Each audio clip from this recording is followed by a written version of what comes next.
Hello, my name is Matthew, and I just finished reading this thing, The Mysteries of Paris by Eugene Sue. And it's a book that I've heard of. It was one of those Amazon recommendations after I had made some purchase, but I never looked into it and never gave it much thought. Just recently, maybe a month ago, somebody left a comment on one of my videos saying that they were surprised that I didn't mention this book as a part of whatever video I was making. And I decided to look into it, and the more I looked into this book, the more fascinated I became. And I ordered it, and I read it, and boy, am I happy that I read it. What a joy. But the first major point of intrigue is that this book, The Mysteries of Paris, was an inspiration for Victor Hugo to go on to write Les Miserables. And it was also an inspiration for Alexander Dumas to go on to write The Count of Monte Cristo. And it turns out that this book is a smashing success. It was a smashing success when it came out. It was serialized in a Parisian newspaper, and people would be late for work or late for parties and balls and late for events when the new edition came out, the newest story in this thing. And I can see why. I'll get into some of the details. I can't possibly talk about everything that happens in this book. Um, uh, and partly because the book has so many twists and turns and revelations and surprises and unexpected events and coincidences. It's just this winding story. I mean, this book could uncork a wine bottle. It's just so twisted up with stories. Before I get to anything about this book, I find it fascinating that I've read just last year. I read The Count of Monte Cristo for the first time, and I just grabbed an edition. But this is a copy of Les Miserables that I have, and I've read this twice, and I also I've gone back to read certain portions that I really like. So I revisit Les Miserables quite often. With Victor Hugo, I find that declarative, confident voice that Victor Hugo has. I just find it magnetic and compelling, and I can just hear Victor Hugo's thundering declarations. He'll tell you something is true, and it's true because he's telling you, and it has that kind of forcefulness behind it. And Les Miserables, I would say, is it's one of my favorite books. Toilers of the Sea is my favorite Victor Hugo novel, but I still like Les Miserables. It's a big baggy mess. He just throws everything into this book. It's self-indulgent. It's not edited. It just has everything. And then The Count of Monte Cristo here, which was an absolute whirlwind of a story. It's a revenge story. It's big and fantastical and romantic, and it's wordy. This is a book that very easily could have been edited down, in my opinion. I'm talking about these things because while reading, and also now that I've done, I can still think about this sort of stuff. The Mysteries of Paris, it is so evident reading this book that it was an inspiration for Les Miserables. It's evident that it was an inspiration for The Count of Monte Cristo. And if I didn't know any better, if I hadn't looked into it, I wouldn't be able to say which one came first in an English edition. um, in like a modernized translation is what I mean, um, which I find very interesting. Jean Valjean, and the Count, and while I was reading the Count of Monte Cristo, I wasn't thinking about Les Miserables, and now these three books are just intertwined in my mind. Um, this is the story of a city. This is the Mysteries of Paris, and it was serialized. And at the beginning of the book, we start meeting these characters, and Eugene Sue is very quick to grab your attention at the very beginning of the book, first page, first chapter, and to say, we are going into the seedy underbelly of Paris. We're going to be in the taverns and underground dwellings, and we're going to meet the crooks and criminals and schemers and ex-convicts and felons and counterfeiters and forgers. And don't be alarmed. I'm not bringing all this up to be sensational, but I'm telling you the mysteries of Paris. And it really reminded me of those introductory, those preambles that you'll see in Edgar Allan Poe short stories, which is always, you're gonna think that this was fantastical. You're gonna think this was supernatural, but I swear that it was real. That kind of thing. And we're in some depraved area of some quarter of Paris. We're in the lowest of the low taverns where all the criminals go, and anytime there's a crime, the police can just march in and find their man. It's dangerous, and we start meeting these larger than life characters. I would say this book has hundreds of characters, and they are all so drawn with. They're all unique and drawn with care. It feels like every character that you meet has a past. Most of them have that Dickensian exaggeration, have a quirk, have a certain way of speaking with a stutter or something along those lines. I would say borders on being cartoonish, but some of these characters have that.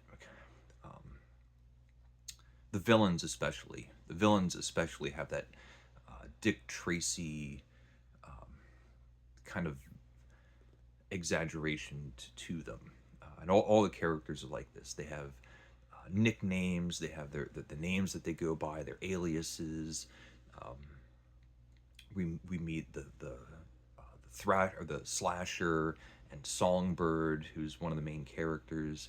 Red Arm, the Owl, the Schoolmaster. There's a whole list of these, a whole carousel of these kinds of characters that we meet. And we have this pivotal moment, Songbird, who's this unfortunate young girl that had a mysterious past and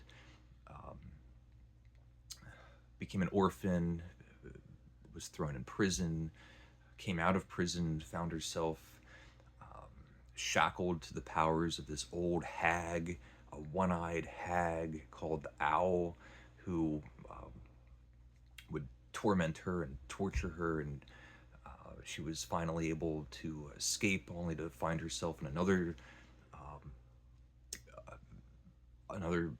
terrible situation.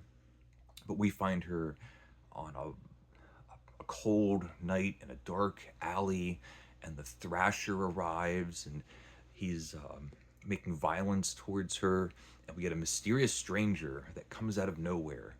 And even though the Thrasher is the biggest, baddest, meanest man in town, this new mysterious stranger is able to throw him around, and he whips his butt, saves the girl, and through a variety of circumstances, they all sit down in that dark, seedy tavern and tell each other their life stories.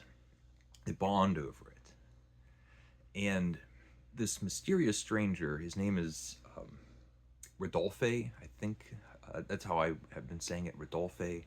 Um, he turns into a Robin Hood type character.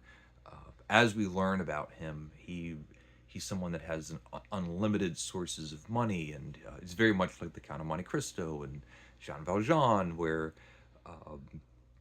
he's able to just create a world of his own. Anything that he needs, it's already been prepared and it's figured out, and he's read everything and he knows everything, and he's had the best education, and he's learned how to fight, and he's learned the sciences, and always has connections and knows everybody. But he finds enjoyment and excitement in having little adventures and righting wrongs, and finding these good people that have had bad situations forced upon them, and bringing them up in society. And that goes throughout the whole book. What I found fascinating about this book is really the scope. When I started it's a serialized book where we have small chapters that'll have little adventures, and they'll build up to little books. At the end of each book, you'll have a cliffhanger, and then it'll start again. And I remember early on, like, page 20, 50, whatever, thinking, this is really fun, but this thing's like 1,300 pages long. If this is all that it is, I might lose interest reading this as the book that I'm reading. Whereas every time I sit down, I'm picking this thing up. It could be very different. It's a very different experience if it was coming out every week and I was running to the newsstand, like a comic book or something, where it can just go on for decades and be great fun. What this book did was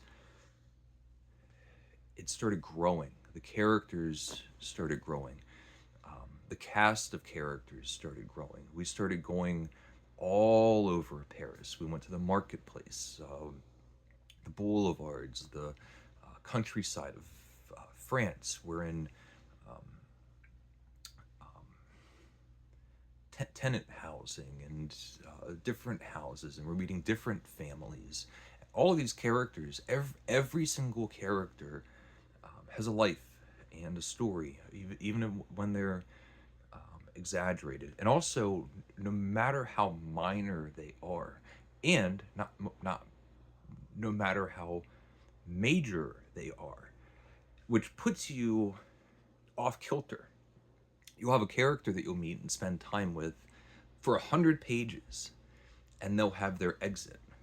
The main character, Rodolphe, Songbird, they'll be off stage for huge chunks of the book while other characters are coming in. It really, the metaphor I kept thinking about, the analogy, was a carousel where as those bobbing horses are going up and down, you can still see horses pass them, and there's horses coming towards you, and there's horses going away as they're revolving around this carousel. Because very quickly, a storyline starts, and a separate story beat, and a separate storyline, and you'll have 4 or 5, 6, 8 different stories going on all at the same time, where they're continually a new story is starting while one of the stories is coming to a satisfying conclusion. and another one is starting, and you, characters that you think, well, this is a main character that's going to go through the whole book, they'll kind of go into the background, and are they going to come back? It's wonderful. And the book is full of suspense and surprises, like I was saying. But Eugene Sue was such great fun. The author was great fun to spend time with, because there are moments where you think, okay, we have this mysterious stranger, we have this young girl, there's going to be a connection. And instead of teasing it out, the author will say, will talk to you and say, I'm sure by this point you've made this connection. You know this, but now the characters don't know this. And gives you a little bit of inside knowledge, which is awesome. Um, I had so much fun with this book. Um, Tonally, it's wildly inconsistent. Um, there are times where the author is making social points, or moral, ethical points, philosophical points that feel very reminiscent to what you'll find in much of Hugo's writing. And then on the same page, or the next page, we'll have these wildly cartoonish, evil, villainous characters that really do feel, for as much fun as it is and how well drawn they are, will still feel like you're reading a comic book or watching professional wrestling on a Monday night. The villains are always villainous. They eat breakfast villainously. The villains are also, every villain will have a disfigurement. We'll be missing a nose. We'll be missing an eye. We'll have a limp. We'll have acid burns on their face. The genuinely good, noble characters are always genuinely good, have a good heart.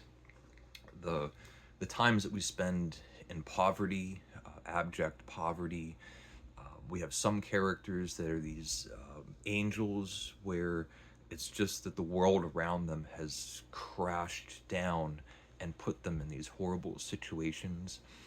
We have the criminals that are poor, that are in this situation because they're criminals, and they're always plotting and scheming and doing things. Um, so it's very black and white in that sense. There's simplistic ideas of, well, I'm going to have a farm that's utopian, and everyone there is going to be good, and they're going to work hard because they're good, and they're going to see the goodness of working hard and stuff like that.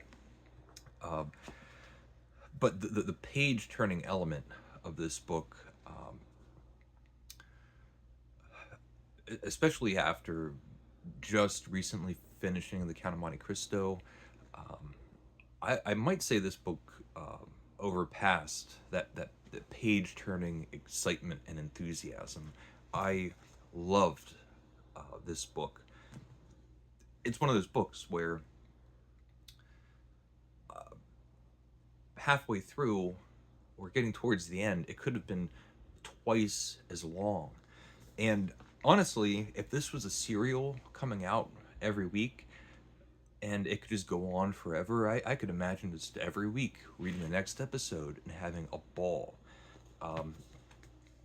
As far as I haven't said very many specifics, because 1,000 things are going on in this book, and it's all fun. Not everything has a great conclusion, but a lot of these stories have good conclusions, satisfying. In sometimes in the sense of what you'll find in Les Miserables, sometimes in the sense of The Count of Monte Cristo, where you want something to happen and then it happens. And alternatively, you want something to happen, and then there's a total surprise and it goes in a totally different direction. It's also wonderful fun. Um, the last point, which is something that I really found enjoyment with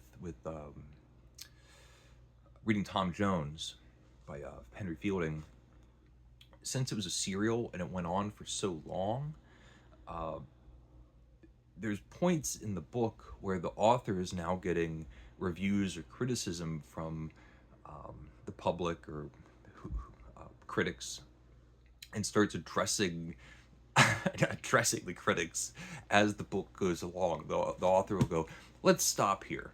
I have to mention something," which is also great. And I think the last thing I'll say is that this is apparently like the first English translation in like 100 years or whatever that's come out, and I just find it fascinating. This has been out for maybe 10 years now, I think. This is a major. Apparently, it's a major book in France. Like you would say this book is in the same vein that you would say the books that I'm talking about: Les Miserables, The Count of Monte Cristo, other Madame Bovary or whatever. And this is the only major publishing house that has this thing out, and so it's just interesting to me that being an American English speaker, at first sight this would look like a curiosity, but it's a major book that everyone in France knows about anyway. I would say this is a tough sell. It's a giant book with 1,000 characters. If you've read Les Miserables and you've read The Count of Monte Cristo, or one or the other, then suddenly this book is not a tough sell. This is an easy sell. If you like those books, you are going to like this book. If you haven't read either one of them, if it was a situation where these were little short stories that you were reading and you didn't have to think about the intimidation factor, and it was just a little soap opera series that you followed, I'm very confident you would have a blast with this book. I love that I've read it. I love that I read it. I love that I make these videos and someone mentioned this book, and it made me find it. So satisfied and thankful for that. The last thing I'll say, which is maybe like a little special treat for people that are still watching, Ben surprised me today. He came over and he found at an antique store these Andy Griffith trading cards. I haven't opened them yet. I'm not sure if I'm going to open them. We were laughing and smiling, and I was so happy and thankful and surprised to have these ridiculous little things. My channel is the Mayberry Book Club. It's named after my favorite TV show, the Andy Griffith Show. So okay, I could go on about this book, but I'm going to stop rambling. If you've read it, please let me know. If you've read Les Miserables or The Count of Monte Cristo, translation preferences, if you've read these things in the original, anything about anything, please leave a comment. And thank you for watching,